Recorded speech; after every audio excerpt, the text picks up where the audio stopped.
Bayangkan sebuah negeri di mana Islam bukan sekadar keyakinan pribadi, melainkan juga pilar identitas bangsa.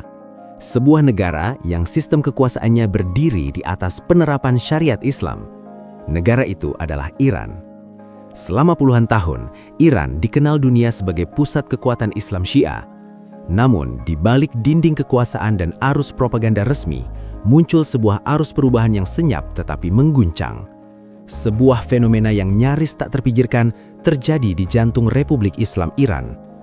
Sejak Revolusi 1979, kehidupan beragama di Iran berada di bawah pengawasan ketat negara. Pergantian keyakinan, terlebih dari Islam ke Kristen, dipandang sebagai pelanggaran berat. Meski demikian, kini beredar laporan-laporan mengejutkan dari berbagai pihak. Diperkirakan lebih dari 1 juta warga Iran telah meninggalkan Islam secara diam-diam dan memilih memeluk agama Kristen. Angka ini bukan hanya mencengangkan, tetapi juga menjadi sumber kegelisahan serius bagi rezim di Teheran. Bayangkan, sebuah realitas di mana gereja-gereja mulai dipenuhi jemaat, sementara masjid-masjid justru semakin sepi. Gambaran inilah yang disebut-sebut tengah terjadi di Republik Islam Iran.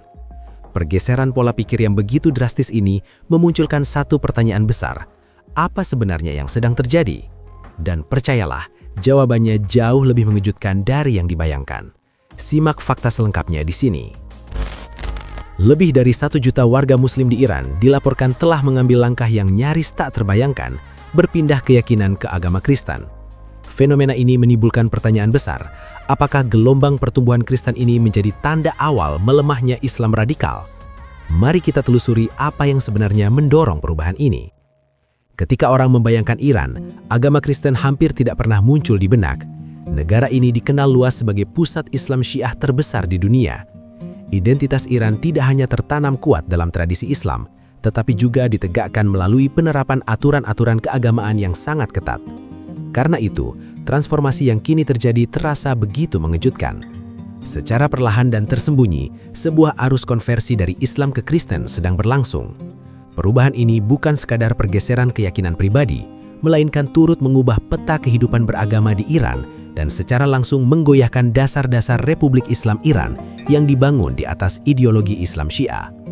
Selama puluhan tahun, pemerintah mengawasi praktik keagamaan dengan sangat ketat dan kerap menjatuhkan hukuman keras kepada siapapun yang dianggap menentang aturan negara. Keberadaan aparat moral yang bertugas menegakkan hukum Islam menjadi simbol pengawasan tersebut. Bahkan, sebagian dari mereka pernah menjadi sorotan dunia internasional menyusul dugaan kasus penembakan terhadap seorang perempuan yang dituduh melanggar kewajiban mengenakan jilbab. Peristiwa tersebut mencerminkan pendekatan yang keras dan kerap menindas dalam upaya mempertahankan keseragaman agama. Namun, terlepas dari berbagai tindakan represif itu, tanda-tanda ketidakpuasan justru semakin jelas dan mengejutkan. Dilaporkan bahwa antara 50.000 hingga 75.000 masjid di Iran telah ditutup akibat menurunnya jumlah jemaah. Ulama senior Iran, Muhammad Abul Qasim, mengaitkan fenomena ini dengan penurunan tajam partisipasi umat, yang menurutnya menandakan krisis iman yang lebih luas di kalangan masyarakat Iran. Kecenderungan ini sejalan dengan berbagai laporan yang menyebutkan bahwa sekitar 1 juta muslim di Iran telah berpindah keyakinan ke agama Kristen, menunjukkan bahwa arus perubahan keagamaan tersebut terus menguat. Istilah revolusi Yesus pun mulai digunakan untuk menggambarkan meningkatnya jumlah warga Iran yang memeluk kekristenan. Berdasarkan sebuah studi bersama yang dilakukan oleh CBN dan Kementerian Radio Internasional, diperkirakan sekitar 1 juta muslim Iran telah menerima Kristus. Ini bukan sekadar angka yang menyimpang, melainkan cerminan dari perubahan budaya dan spiritual yang sangat mendalam. Latar belakang gerakan ini tidak dapat dilepaskan dari berbagai tekanan politik, sosial, dan ekonomi yang melanda Iran. Saat ini, para pengamat menyoroti bahwa negara tersebut tengah menghadapi tingkat kecanduan narkoba yang termasuk tertinggi di dunia, korupsi yang merajalela, serta kondisi ekonomi di mana lebih dari separuh penduduknya hidup dalam kemiskinan. Kegagalan yang bersifat sistemik ini perlahan menggerus daya tarik Islam di mata sebagian masyarakat. Di Iran, tekanan ekonomi menjadi salah satu pemicu utama meningkatnya ketidakpuasan publik. Perekonomian negara tersebut terpukul oleh sanksi internasional yang berkepanjangan, diperparah oleh praktik korupsi yang meluas hingga mendorong banyak warga jatuh ke dalam kemiskinan. Kondisi ini membuat semakin banyak orang Iran mulai meragukan janji-janji yang pernah ditawarkan oleh sistem teokrasi Islam. Sebuah survei yang dilakukan oleh Gaman Institute yang berbasis di Belanda mengungkapkan bahwa sekitar 80% warga Iran menginginkan sistem pemerintahan yang demokratis dan menolak bentuk Republik Islam seperti yang berlaku saat ini. Rasa kecewa terhadap politik berbasis agama ini kemudian menciptakan ruang yang luas bagi pencarian jalan spiritual lain.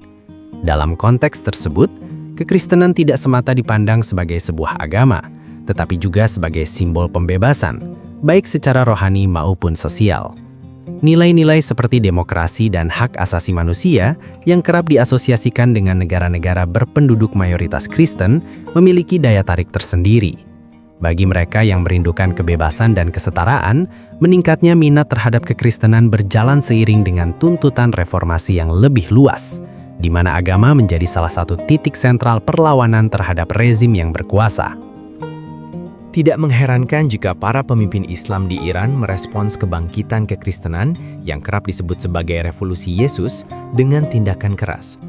Peralihan dari Islam dilarang secara tegas, dan mereka yang dianggap murtad sering menghadapi konsekuensi berat, mulai dari pemenjaraan hingga ancaman hukuman mati. Langkah-langkah represif ini merupakan bagian dari upaya pemerintah untuk mempertahankan kontrol penuh atas masyarakat. Namun, di tengah tekanan tersebut, gereja-gereja bawah tanah serta platform digital justru berkembang menjadi ruang utama bagi pembelajaran dan penyebaran ajaran Kristen, memungkinkan gerakan ini terus bertumbuh. Meski resikonya besar, fenomena ini menunjukkan bahwa pertumbuhan tersebut bukan semata-mata didorong oleh kekecewaan terhadap Islam, melainkan juga oleh daya tarik khas kekristenan itu sendiri. Banyak mu'alaf menyebut penekanan ajaran Kristen pada kasih, pengampunan, dan belas kasih sebagai faktor utama yang mempengaruhi keputusan mereka. Bagi sebagian besar dari mereka, konsep hubungan pribadi dengan Tuhan menghadirkan harapan dan rasa kendali atas hidup yang sebelumnya tidak mereka rasakan. Terlebih di tengah kenyataan di mana banyak orang merasa dikecewakan oleh para penguasa dan terhimpit oleh ketidakadilan, keyakinan ini menawarkan makna dan pengharapan baru. Ajaran Yesus tampil sebagai seruan yang kuat tentang pengharapan dan belas kasih. Salah satu bagian yang paling menyentuh adalah Matius 11:28 hingga 30, yang seakan berbicara langsung kepada hati mereka yang letih oleh pergumulan hidup. Marilah kepadaku semua yang letih lesu dan berbeban berat. Aku akan memberi kelegaan kepadamu. Pikulah kuk yang kupasang dan belajarlah padaku, karena aku lemah lembut dan rendah hati, dan jiwamu akan memperoleh ketenangan. Sebab kuk yang kupasang itu menyenangkan dan bebanku pun ringan. Kata-kata ini bukan sekedar ungkapan penghiburan, melainkan sebuah janji yang tegas tentang damai dan kelegaan bagi mereka yang kelelahan oleh penderitaan. Selama bertahun-tahun bagi banyak warga Iran, pesan ini menghadirkan sesuatu yang selama ini mereka rindukan, kebebasan batin dan penghiburan di tengah sistem yang mereka rasakan telah mengecewakan dan meninggalkan mereka. Di Iran, penindasan dan kesulitan telah lama menjadi bagian dari keseharian. Selama beberapa dekade, masyarakat dihadapkan oleh berbagai persoalan serius, termasuk tingkat kecanduan narkoba yang termasuk tertinggi di dunia. Bagi banyak orang, kenyataan pahit ini telah meruntuhkan kepercayaan terhadap sistem yang sebelumnya menjanjikan keadilan dan martabat melalui Islam. Sebaliknya, kekristenan dipandang menawarkan jalan yang sangat berbeda, sebuah harapan baru yang berakar pada kasih, kelegaan, dan pemulihan batin. Pesan tentang kasih, pengampunan, dan pengharapan itu terasa seperti penyejuk di tengah kerasnya kehidupan sehari-hari. Konsep hubungan pribadi dengan Tuhan yang berlandaskan cinta, bukan pengendalian, telah mendorong ribuan orang untuk menelusuri sebuah iman yang dirasakan lebih manusiawi dan mudah dijangkau. Tentu saja, perkembangan ini tidak luput dari perhatian pemerintah Iran. Pertumbuhan kekristenan dipandang sebagai ancaman serius, bukan hanya terhadap otoritas keagamaan, tetapi juga terhadap keseluruhan tatanan politik yang ada. Sebagai respons, rezim melakukan tindakan keras dengan memburu dan membubarkan gereja-gereja bawah tanah. Penggerebekan dilakukan, para penganut Kristen baru dicari, dan banyak di antaranya ditangkap. Meski demikian, para mu'alaf ini secara diam-diam membagikan perubahan besar dalam hidup mereka kepada sahabat dan keluarga terdekat. Kelompok-kelompok kecil pendalaman Alkitab dibentuk dengan penuh kehati-hatian, memberikan rasa aman meski selalu berada di bawah ancaman. Pertemuan-pertemuan sederhana ini, yang biasanya hanya diikuti oleh sekitar 10 hingga 15 orang, berlangsung di tempat-tempat yang tidak mencolok seperti apartemen kecil atau rumah biasa. Ketika peserta terakhir tiba dan pintu akhirnya ditutup, rasa lega pun menyelimuti ruangan, dan mereka merasakan kehangatan serta keamanan dalam kebersamaan komunitas mereka. Namun, ketenangan yang rapuh ini seringkali runtuh dalam sekejap ketika aparat berwenang menggerebek pertemuan-pertemuan tersebut melalui operasi yang mengejutkan dan bersifat represif. Orang-orang Kristen di Iran menghadapi penganiayaan yang sulit dibayangkan, tetapi banyak di antara mereka tetap teguh memegang iman. Keberanian dan daya tahan mereka tampak jelas saat harus hidup di bawah ancaman kekerasan yang terus-menerus. Di sisi lain, arus informasi yang semakin terbuka turut memainkan peran penting. Meski rezim berupaya keras membatasi akses internet dan media sosial, generasi muda Iran dikenal sangat piawai menemukan jalan keluar. Dengan bantuan VPN dan aplikasi terenkripsi, mereka dapat mengakses khotbah, video, serta kesaksian umat Kristen dari berbagai belahan dunia.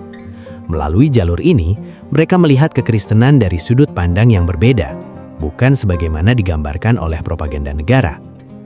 Akses tersebut membuka wawasan mereka terhadap ajaran tentang kasih, pengampunan, dan pengharapan yang terasa sangat kontras dengan narasi resmi yang selama ini mereka terima. Pada akhirnya, Iran hanyalah satu bagian dari arus global yang lebih luas. Apa yang terjadi di sana merupakan bagian dari gelombang kebangkitan iman kepada Kristus yang juga muncul di berbagai wilayah dunia lainnya. Sementara pemerintah Iran terus berupaya keras mempertahankan cengkraman kekuasaannya, gelombang konversi yang kian meluas menunjukkan adanya pergeseran besar yang tampaknya sulit dibendung. Perubahan ini digerakkan oleh kerinduan mendalam akan kebebasan, kebenaran, dan harapan. Berbagai studi menunjukkan bahwa pertumbuhan kekristenan di Iran berlangsung hampir 2 kali lebih cepat dibandingkan rata-rata global. Sebuah fakta yang sangat mencolok mengingat kuatnya akar tradisi Islam di negara tersebut. Fenomena ini melampaui sekedar perpindahan keyakinan. Ia mencerminkan pencarian kolektif sebuah bangsa akan makna hidup, pengharapan, dan kebebasan sejati. Di balik lapisan propaganda dan tekanan represif, terdapat jutaan hati yang sedang mencari kebenaran, dan banyak diantaranya menemukannya melalui jalan yang tidak pernah mereka bayangkan sebelumnya. Lalu, bagaimana pendapat Anda tentang pembahasan kali ini? Silakan bagikan pandangan Anda di kolom komentar. Semoga kita semua senantiasa berada dalam lindungan Tuhan Yang Maha Esa. Sampai bertemu di video selanjutnya. Terima kasih.